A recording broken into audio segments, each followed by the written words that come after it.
غصہ، علم، جہالت اور خطا کا عکس۔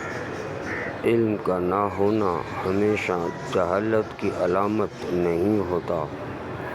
دراصل ضد اکثر جہالت کو اجاگر کرتی ہے۔ علم رکھنے والا بھی خطا کر سکتا ہے۔ جب ایسا ہوتا ہے تو اصل آزمائش شروع ہوتی ہے۔ اگر خطا کار سمجھدار ہو تو فوراً توبہ کرتا ہے، معافی مانگتا ہے، لیکن اگر دیر ہو جائے تو احساس کی چبھن دل میں رہتی ہے۔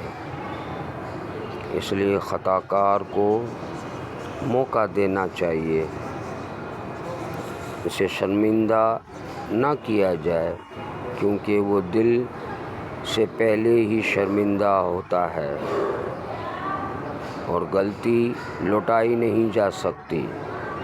تاہم اگر خطا کے بعد وہ بحث اور تکرار پر اتر آئے تو سمجھ لو کہ وہ شیطان کے چنگل میں ہے۔